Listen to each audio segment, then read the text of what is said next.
Responding to comments from yesterday's video about Wellington versus real estate. Before we respond to the comments, let me get this guy to look at that guy. Hi! He's looking out the window looking for Fauci. He's like, where's that Fauci? He's knocking door to door, trying to put a vaccine in me, and I won't have it. There he goes. So let's just hold on just a second. Finney can't make up his mind if he wants to stay or go, so we're just going to let him run around, and we know who runs things around here. It ain't me. All right, don't forget, subscribe. All right, so my man Sergio and others made good comments about maybe some areas that I I don't know. We'll read them, and good stuff. And this is what makes it nice to have a platform so I can respond. The one thing I want to point out, there's neither no right or wrong in any of this stuff, man. None. I hate more than anything when people say my way or the highway. And I'm not saying the guy who emailed or who initially what this video was about was saying that. I'm not saying that. I'm just saying I cannot stand it. And this is one of the things that drives me crazy about, Josh, you're changing your mind on this, that, the other. Like, why would you not change your mind when the situation dictates? It's the weirdest thing. Steve Van Meter, whoever the hell that guy is, said, blah, blah, blah. He's been saying it forever. And I was like, I don't even know who this guy is. I don't care. I don't care what Steve Van Meter says. I don't care what the money GPS guy or the money guy. I literally don't care. It matters not. If people, it's okay to change your mind when the situation dictates. I don't understand this. Why it's got to be all the things or my way or the highway. It's the weirdest thing to me. And I would never say that. You do you. For me, rental real estate, given my lack of skill set, no way, Jose. No way. Now, my dad could, he's a carpenter on the freaking docks of San Francisco when he met my mom, and he could do this kind of stuff. I don't want to do this. I don't have it in this head of mine. I don't. To get involved in re-roofing and to putting up frames, I don't have it. Could I learn it? Sure. Would I ever be good? No, it's just not a passion of mine. And so I like to read. I'm kind of a nerd, man. You know what I'm saying? I like to get in the garden, and that's it. So I want to do as much things as I can to avoid any kind of laborious activities that I don't enjoy. And so rental real estate for me will never be a winning. It just won't. Now, would I invest in something via a property manager? Sure, if I ever had the positive cash flow. I don't now. I got 4 kids I'm still taking care of. And, 6 when I factor in these 2 puppies. All right. So let's go into some of the comments here. And I think Sergio, and Sergio's been a good, loyal subscriber for many years. Lots of good comments. And you should read these comments, man. So here's my man Chuck K. This is actually interesting. I own a rental in Southern California. It's getting scary. I've been lucky with tenants so far, but one bad tenant can ruin your day. California's on the side of renters and leave owners hanging in the breeze. It's only getting worse. I plan to sell next year. And Sergio himself said he just sold our rental in Southern California, same reason.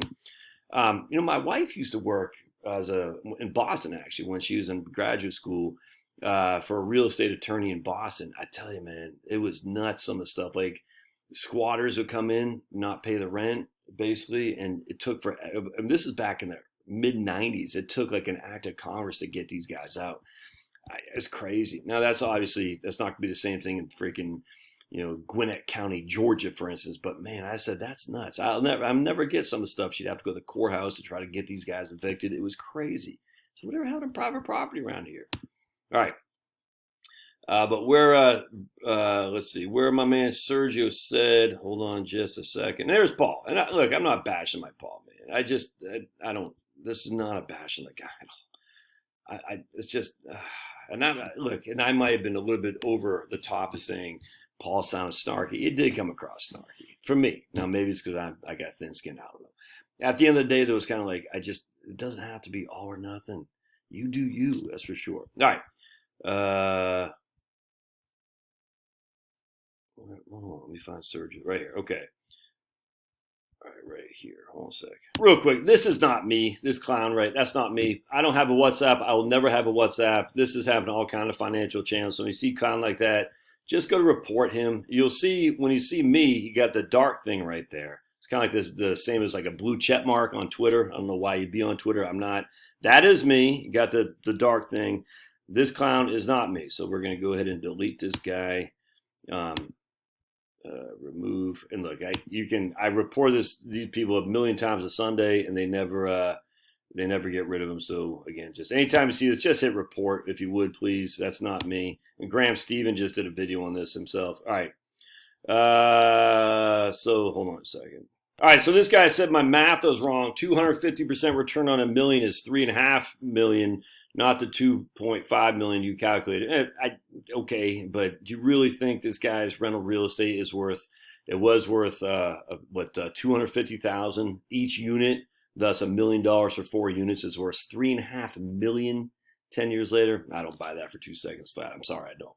So I think he was trying to say it basically doubled, about doubled in value, if that makes sense. There's no way. I just simply don't believe rental real estate was up 300 or 250%. But anyway, all right, hold on a second. All right, so here's my man Sergio, and again, a big fan. What does that purple thing mean? It means top commentator. Receive one. All right, good. Receive one of the number highest hearts from me. Do y'all see that on your end? Oh, that's interesting. Josh, you're not comparing. And look, and Sergio has caught me, corrected me in other cases. So when I see Sergio coming up with a thing, I'm usually pretty keen on seeing, oh, maybe I missed something. In this case, not so much. So let's read this. You're not comparing apples to apples. Paul is drawing 10% on his $1 million for a total annual income of $100,000. Or $1 million over 10 years. And for Wellington, you are drawing an inflation-adjusted income of 5% on the $1 million for an annual income of $52,000 or approximately $600,000 over a 10-year period. All right, so we're going to read the whole thing. We'll come back because there's a couple of errors here that Sergio makes and probably a couple of explanations I need to elaborate on. And there's no way the inflation-adjusted income on the Wellington would go from $52,000 in 2012 to $138,000 in 2021. All right, so let's talk about that. So I say yes and no. Not sure I agree because of all the costs that go into real estate, labor, roof, HVAC, property taxes. Did he do better than Wellington? Maybe. Would I? No way, man.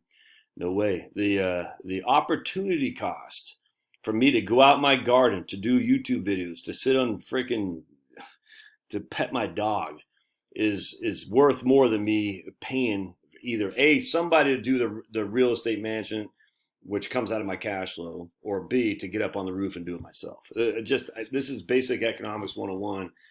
There is an opportunity cost to everything you do. I cannot stand doing stuff I don't want to do. I've never liked it. When my dad used to make me so back in our house on Peak Sound, which I showed you the picture of, let me close this door. So my dad, let me see if I can't find this place. Hold on a second. All right, so that's my house on Peaks Island right there. And that's not the color we had. It was a ugly, almost like a San Diego Padres, yellow and brown when we were there. And I think we painted it like a blue and tan or something. I can't remember. But anyway, this is how it looks now. But that's not the way it looked when we were there. So the yellow, the ugly San Diego Padres, old San Diego Padres colors, with that mustard and like light brown bed. So I remember just going up there and scraping it off, get on top of the ladder and scraping off in the summer heat in Maine. I hated it. And then to repaint it, I said, I'd rather do anything in the world than do this.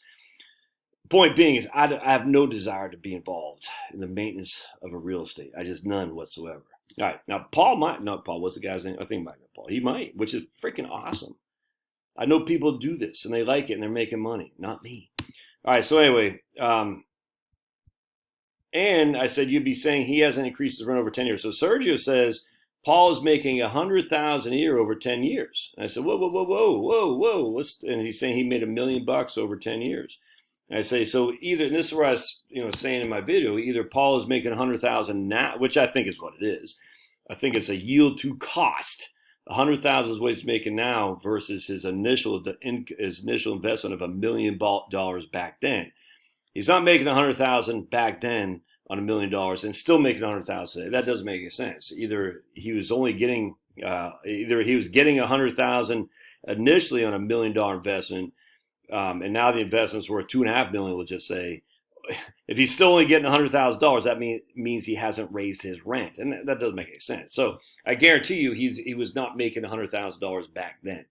And now, whether or not he's clearing $100,000, no way, man. I'm sorry. There's no way he's clearing $100,000. And the reason is because that would be applying roughly a $2,100 a month net rent, which means after taxes, after costs, all that, he's probably charging $3,000 a month per property. And it's just, I don't believe that for 2 seconds. I'm not saying the guy's lying. I just said, come on, man.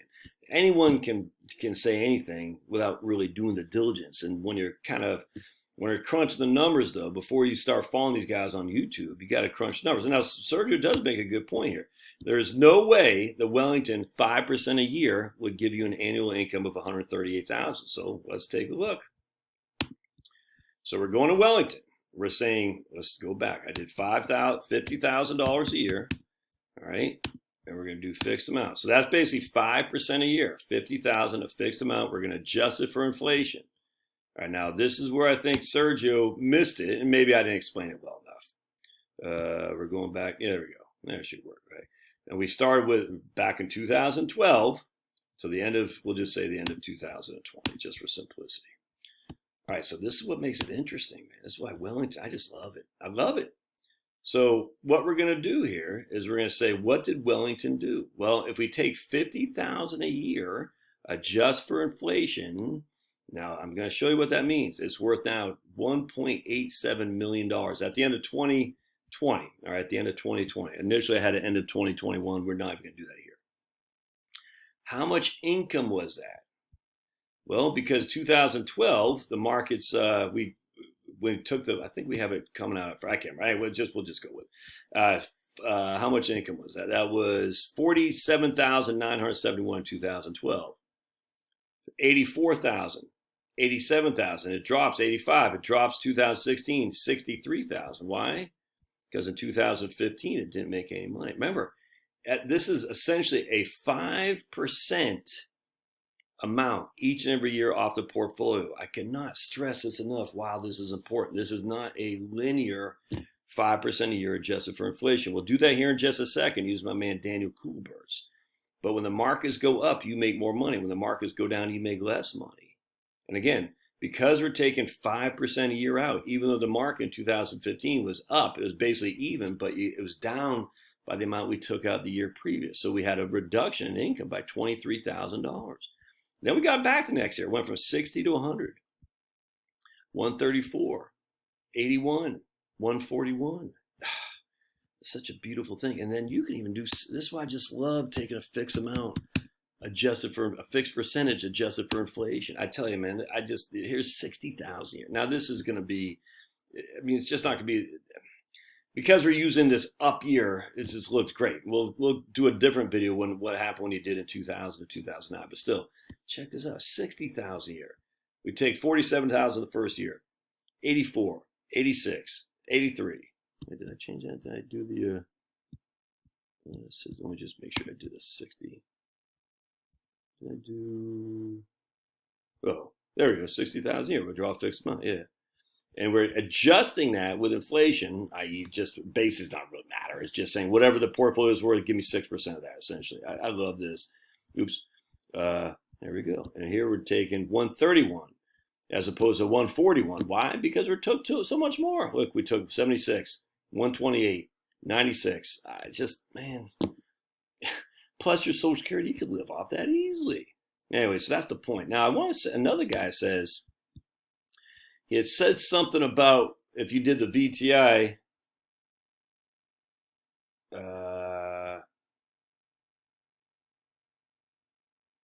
and I'm not saying what Paul did was not the best thing he could have done. Nothing wrong with that. What he did, nothing wrong with putting money in the Wellington. Exactly. 100%. There's no, anyway, some guy said, let me see if I can't find it. Go VTI. I thought it was on here. Anyway, someone had made a point about VTI right here, this guy. According to Morningstar, Wellington's up 167 over that, including dividend. VTI is 288 over the same time period, including dividend. All right. This is such an ignorant thing. And ignorant doesn't mean you're dumb. It just means you don't know. VLX turnover rate of stocks is 51% a year, but that's way too high if you're after growth before taxes. Oh, for the love of the good Lord, man. We're assuming an IRA, but you don't even have to assume an IRA. You're not trying to get growth. You're not trying to get growth. You're trying to get income that you can't outlive. That's what you're trying to shoot for, man. If you're trying to get growth, you'd never be in real estate or you'd never be in Wellington. You'd be freaking all large cap growth stocks or growth side of the ledger. Not trying to get growth. I don't, why can't people get this? Not trying to get growth. It's the weirdest thing. It's like, well, this is what drives me crazy about comments. I'm like, dude, and look, I'm not bashing this guy. I'm just like, come on, man. Don't you see that once you're at $1 million and you're about ready to retire and you're trying to draw an income stream, growth is not your concern. Income that you cannot outlive is your concern. The days of growth are gone, brother. You should have been doing that in your 20s, 30s, 40s, and even maybe into your mid 50s. Those days are gone. Now we got to get some earnings to beat inflation taxes and to continue hopefully to grow above that, but to make sure that we don't outlive our money. That's why building sustainable wealth is my tagline. Yeah, anyway, love your thoughts. We'll see you guys. Oh, hang tight. I want to show you Dan Colbert's buckets thing. Hold on a second. So let's go to this. All right, so we're going to go to, I got to open it up. Hold on a sec. We're going to go to the Dan Colbert's 55e.co, 55e.co, his bucket spreadsheet. We got $1,056,000, and we're going to start. We're not going to do anything here. Let's just zero this out. Boink. We're going to start. We're going to take $50,000 a year. We're going to adjust for inflation, and this will be on an annualized basis, not relative to the portfolio, which I don't. That total investments 1 million. Oops, excuse me. Oops, 105600. There we go. All right, good. All right, there we go. Okay, good. And we're going to start in 2012. This won't be as a percentage. You can do it as a percentage if you want. This is going to literally say we're taking 5% a year, 50,000, adjusting that for inflation. All right, so let's see what we got here. Starting amount. I'm not sure if I did that right. Let's see. All right. Yeah, there we go. 2020, right there. So here we got, if we're taking 51, this is just 5% adjusted for inflation. That's it. So we're taking 51, that's 100, 200, 300, 400, $450,000 withdrawal. At the end of 2020, we got 1.797 million. Is that 2012? Yeah, 2012. Set 1.797 million. And you can see even a down year here, down year here, our income still went up because it's adjusted for inflation. So if you ask me, that's... Why would you not spend? I don't know. Why would you not spend more than that? It just seems to me to spend more. But anyway, we took $450,000 out. All right, and we got 1.79 million with no maintenance fees. I mean, you got to pay tax on that. The whole point about clearing that 100,000, I just don't buy that. But again, I'm not saying the guy's lying. I bet he didn't recognize that I probably now analyze his comment the way I am. Not trying to bash anybody. I don't want to hesitate. You got to hesitate to do comments. What I am trying to say is let's skin this cat a little bit and see what we're looking at, how we could look at it differently. So in 2012, you retired with $1,056,000 in Wellington. Or in this case, you sold your stocks and you went into Wellington because you're like, I need income. And you have two opportunities. One is real estate. One is Wellington. Paul went the route of real estate. Frankly, I don't believe for 2 seconds flat his real estate is worth $3.5 million. I don't believe that for 2 seconds. Be it as it may, and I don't believe he's getting, freaking. I don't believe for 1 second flat he's getting $100,000 a year income at the start of this in 2012. No way. And if he is one back then, there's no way he's only getting $100,000 a year income now either. And again, he didn't say that. I'm just saying before you start saying real estate's the way to go or Wellington's the way to go, you just got to dive into it. So here's Wellington. You're taking 5% a year out adjusted for inflation. You have 1.797, $1.8 million. You made $800,000, 80% on top of your money. Plus you pulled $450,000 out. Is that bad? No, man. What would I do differently? I'm not sure. Let's see here. We got, let's do 50,000 a year. Let's do, I got to figure out so we got portfolio visualizer that can do inflation adjusted on your starting amount, like a percentage. And I think you can do it here too. I just, off the top of my head, I can't remember how to do it. So anyway, look at Dan's 55e.co so you can mess around with yourself. All right, now I'd love to hear your thoughts. All right, we'll see you.